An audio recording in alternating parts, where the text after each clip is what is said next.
अस्सलाम वालेकुम, good morning दोस्तों, कैसे हैं आप? ठीक हैं। आज सैटरडे है जी, छुट्टी का दिन है और मैं मोस्टली सैटरडे को शेव नहीं करता हूँ, रेस्ट ही करता हूँ। लेकिन हमारे पाकिस्तान से बहुत प्यारे दोस्त भी हैं, बड़े भाई भी हैं और एक्स सेक्रेटरी लॉ रहे हैं पीर मसूद चिश्ती साहब जो हैं, वो लाहौर से जो है वो यूके आए हुए हैं और उनसे जो है वो रात को उनसे बात हुई तो मुझसे रहा नहीं गया और उन्होंने भी कहा कि मुलाकात आज होनी चाहिए, तो मैं एक तो उनसे अब मिलने जा रहा हूँ और इसके अलावा आपके बहुत इंटरेस्टिंग किस्म के सवालात भी आए हुए हैं इमिग्रेशन के हवाले से, उनका भी मैं साथ साथ जवाब दूंगा। विज़िट वीज़ा के हवाले से बड़े इंटरेस्टिंग सवाल हैं, स्पाउस वीज़ा के हवाले से भी हैं कोई सवाल, और यूनिवर्सिटी के हवाले से सवालात हैं कि जी के यूनिवर्सिटी वाले जो हैं वो रीटेक के लिए वो कह रहे हैं जी कि you have to leave this country, वापस जाइए और फिर आप वहाँ से जो है वो वीज़ा लेके आइए। इस किस्म के सवाल हैं। स्पेन से स्पाउस वीज़ा अप्लाई करना हो तो क्या सिस्टम है या कितना टाइम लगेगा, और भी बहुत से इंटरेस्टिंग सवाल हैं, वो उन सवालों के भी मैं साथ साथ जवाब दूंगा। तो आइए आज का मेरा ये व्लॉग भी और इमिग्रेशन दोनों चीज़ें साथ में चलाते हैं। अच्छा जी, पोस्ट कोड मैंने डाला है जी और हडर्सफील्ड का है जी, और इसका मतलब है कि उनको हाफ़ एन आवर का यहाँ पे टाइम आ रहा है, अराउंड 17-18 माइल्स जो हैं, डिपेंड करेगा अभी ट्रैफिक पे। ठंड आज बहुत ज़्यादा है और अभी मैं कुछ गाड़ियों पे अभी भी मैं देख रहा हूँ कि स्नो जो है हल्की फुल्की जो थी रात को पड़ी है वो अभी भी जी। ये सवाल है जी कि प्रायोरिटी वीज़ा जो था वो 23 नवंबर को जो है वो कह रहे हैं जी कि हमने अप्लाई किया था and we paid for priority services, और इसको 16 डेज़ प्लस हो गए हैं एंड सो फार कोई जवाब नहीं आया। देखिए, प्रायोरिटी वीज़ा जो होता है उसमें वो कोशिश उनकी यही होती है कि वो 5 दिन के अंदर अंदर फ़ैसला करें वो। So priority visa 500 pound extra charge करते हैं, 5 डेज़ के अंदर फ़ैसला करने की कोशिश करते हैं, they try their level best.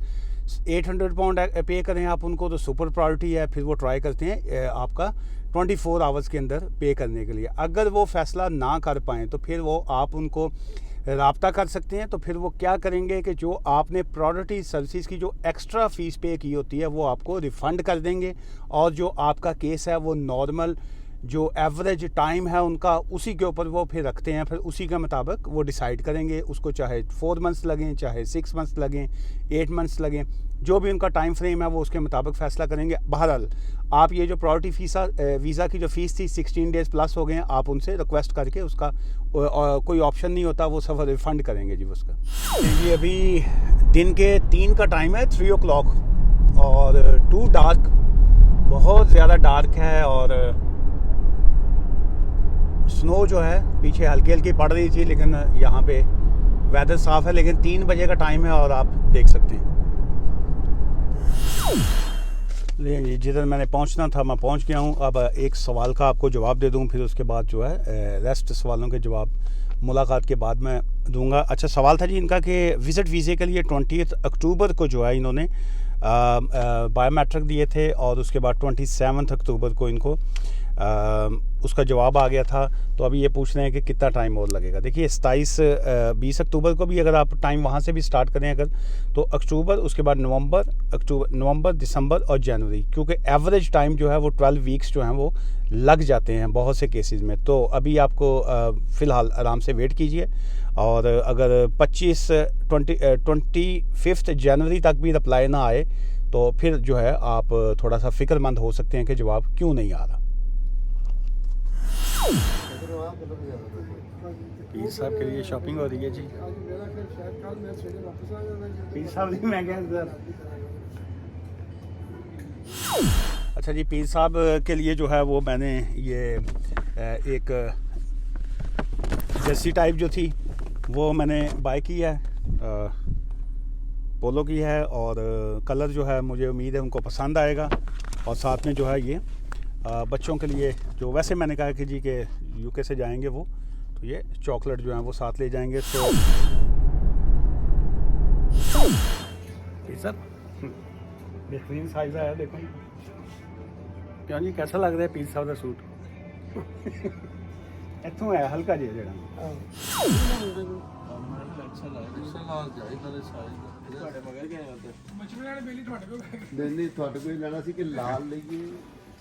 नहीं जी, पीर साहब के लिए शूज़ फाइनल हो गए हैं जी, 44 साइज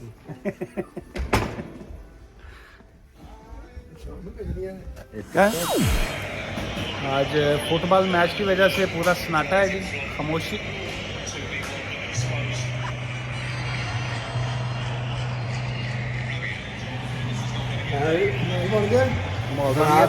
ही खड़ा हुआ फ्रांस तो बड़ा तेज खेल रहा फोटो बनवाई सब कैसा महसूस कर रहे हैं? जनाब कैसे मारी और रह गए बहुत अच्छा महसूस कर रहे हैं। क्या बात अभी असर अंसारी साहब ने बारी साहब ने माशाल्लाह कंपनी बड़ी अच्छी है, मौसम अच्छा है, मैच देख रहे हैं, ना काफ़ी पी रहे हैं, ना शॉपिंग कर रहे हैं, सारी चीज़ें चल रही हैं। क्या बात है, ज़बरदस्त। और नहीं बॉल का पता नहीं लगता किहदे हत्थ च सवेरे फ्लाइट पता नहीं नाक के पीछे आ अंदे जंदा रहम नहीं पैनी अजे लगदा कही जंदा सी एयरपोर्ट ते बंद ओह स्नो बहुत तेज़ी से पड़ रही है जी अब।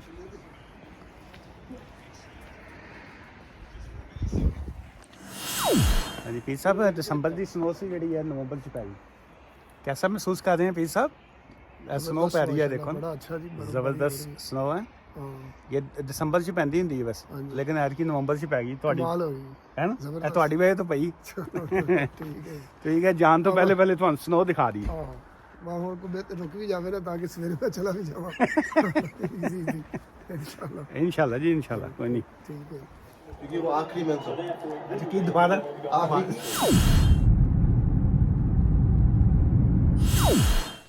जी दोस्तों, मैं अब बाहर से घूम फिर के वापस आ गया हूँ और चिश्ती साहब जो हैं उनकी सुबह फ़्लाइट है, सुबह वो वापस चले जाएंगे। फोग बहुत ज़्यादा थी, वो थोड़े से वो डरे हुए थे कि पता नहीं सुबह फ़्लाइट जो है वो कैंसिल ना हो जाए या डिले ना हो जाए। सो एनीवेज आपके लिए दुआ है जी, आप अपना सेफ़ जर्नी हो और जो है आप खैर खैरियत से अपने घर वापस जाएं। सो लास्ट के एक दो सवाल मैं आपसे उनके सवालों का भी जवाब दे दूं, फिर मैं आज के इस वीडियो से आपसे इजाज़त चाहूँगा। और सवाल क्या था जी, ये किसी ने पूछा था जी कि spouse visa and family reunion visa same है क्या? ये था जी सवाल। देखिए जो स्पाउस वीज़ा होता है वो होता है कि जब आप किसी सेटल्ड पर्सन के साथ, किसी ILR होल्डर के साथ या जो ब्रिटिश पासपोर्ट होल्डर है उसके साथ जब आप शादी करते हैं तो उसके शादी के बाद जो आपको वीज़ा इशू हुआ होता है उसको स्पाउस वीज़ा कहते हैं। और ये जो फैमिली रीयूनियन होती है, फैमिली रीयूनियन होती है जब आपको कोई रेफ्यूजी, आप असाइलम करते हैं तो उसके बाद आपको रेफ्यूजी स्टेटस मिल जाता है। तो जो रेफ्यूजी स्टेटस मिलने के बाद आपकी वो वाइफ या बच्चे जो हैं जो बैक होम होते हैं, आपको वीज़ा मिलने के बाद जो है आप उनको वापस अपने साथ जो है UK में रीयूनियन उनके साथ कर सकते हैं कि आप उनका वीज़ा जो है अप्लाई कर सकते हैं। सो मेजर डिफरेंस जो है उन दोनों में ये है। अच्छा जी, ये मेरे किसी दोस्त का सवाल था, उन्होंने कहा जी कि मैंने सुना है कि अब 60 से ऊपर का बंदा पाकिस्तान से बीवी नहीं ला सकता, क्या ये सच है? मैंने उनके फिर मैसेज पे लिखा था, मैंने कहा जी मैं रात की जो मैं वीडियो अपलोड करूंगा उसमें मैं आपका सवाल लाजमी ऐड करूंगा। देखिए इस किस्म की कोई ये बात सच नहीं है, कोई ऐसी बात नहीं है कि वो जो 60 से ऊपर का बंदा है वो अपनी बीवी को नहीं ला सकता। उन्हें की बीवी अपनी मोढ़े से चुक के ले आनी, तो वो जो वीज़ा होता है वो तो इन्होंने इमिग्रेशन वालों ने देना होता है, ठीक है जी। और उसमें एज जो है वो कोई उसका कोई मतलब कोई रीज़न नहीं होती कि जी कुछ 60 का है या कोई 80 का है या कुछ ऐसा है। वीज़ा मिलता है वो उनके आपको आपके डॉक्यूमेंट्स की बेस के ऊपर, आपके स्पॉन्सर की बेस के ऊपर। बहरहाल ये बड़ा फ़नी किस्म का सवाल है कि जी कि 60 तो उत्ते बंदा है तो अपनी बेगम नहीं ले आ सकता। सो ऐसी कोई बात नहीं है।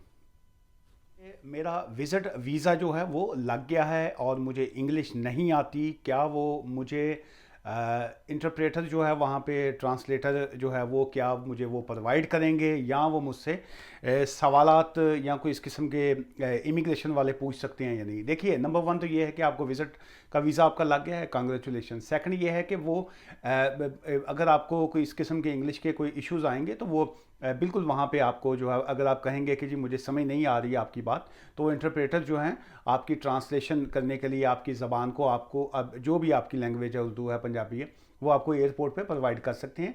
और वो सवालात कोई इस किस्म के नहीं करते कि जी कि आपके लिए कोई मुश्किल पैदा करें। वो they just want to make sure कि आप जो हैं जेन्युइन विजिटर हैं और आप विजिट पे यूके क्यों आ रहे हैं। ये यहाँ पे आजकल जो है वो इमिग्रेशन वाले आपसे यूके जब पहुंचेंगे आप बिल्कुल आपसे कोई 2-4 चीज़ें आपसे पूछ सकते हैं कि यूके क्यों आ रहे हैं, विज़िट क्यों करना चाह रहे हैं, कहाँ पे जाएंगे, कहाँ पे स्टे करेंगे, आपके कौन से रिश्तेदार रहते हैं। They just want to make sure कि आप जो हैं वो जेन्युइन बंदे हैं, विज़िट करेंगे और वापस चले जाएंगे। So don't worry about anything, all the very best. जी ये जो था जी आपका कि यूनिवर्सिटी कहती है जी कि आप न्यू इनटेक के लिए you have to go back और वहाँ से जो है आप दोबारा वीज़ा लेके आएँ। देखिए इस किस्म के बहुत ज़्यादा इश्यूज़ चल रहे हैं, तो मैं स्टूडेंट्स को यही कहूँगा कि अगर आप यहाँ पे पढ़ने के लिए आ रहे हैं तो कम से कम अपनी एजुकेशन को जो उसकी तरफ तवज्जो पे कीजिए, उनकी जो फ़ीस है या उनकी जो आपकी असाइनमेंट्स हैं, जो एवरीथिंग है वो उसको प्रॉपर कीजिए। अदरवाइज़ जो है ये इसमें नो डाउट के मुश्किलात उनके लिए आ रही हैं और वो उनको कहते हैं जी कि आपको you have to leave this country. आपको दोबारा काज लेटर जो है जो CS लेटर होता है आपका, वो आपको दोबारा से लेना पड़ेगा और आपको दोबारा बैक होम से ही वीज़ा लेके आना पड़ेगा। अनफॉर्चुनेटली अभी इसमें किसी तरह की कोई जो है ना और कोई पॉसिबिलिटी अवेलेबल है नहीं। अच्छा, और ये स्पेन से पूछा है उन्होंने जी कि स्पाउस वीज़ा पे कितना टाइम लग रहा है। जी देखिए उसमें एवरेज टाइम जो है वो 24 वीक्स ही हैं, तो इस all depend on your case के कितना टाइम लगेगा। आखिरी सवाल जो मैंने कहा था कि मैं आज के इस शो में जो है वो मैं ऐड करूँगा, वो ये है जी कि पाकिस्तान में पहली शादी हुई और यूके में रजिस्टर्ड ना हो, और क्या बंदा यूके में दूसरी शादी कर सकता है। Can I sponsor my fiancée जो हैं I am on a Tier 2 visa. देखिए एक तो ये है कि पाकिस्तान में पहली शादी हो और यूके में रजिस्टर्ड नहीं है।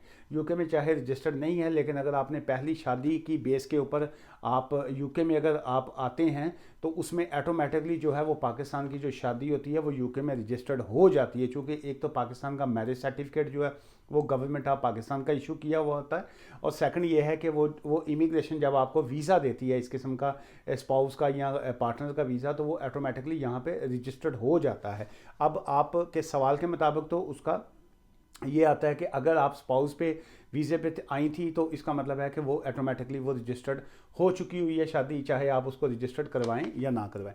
अच्छा, सेकंड ये है कि क्या आप Tier 2 पे हैं और अपने फियांसी वीज़े को बुलवा सकती हैं कि नहीं, मंगेतर के वीज़े को। तो उसका आंसर इज़ नो। आप जो है उनको मैरिज करने के बाद अगर आपकी शादी हुई होती है तो फिर आप उनका डिपेंडेंट वीज़ा जो है वो अप्लाई कर सकती हैं।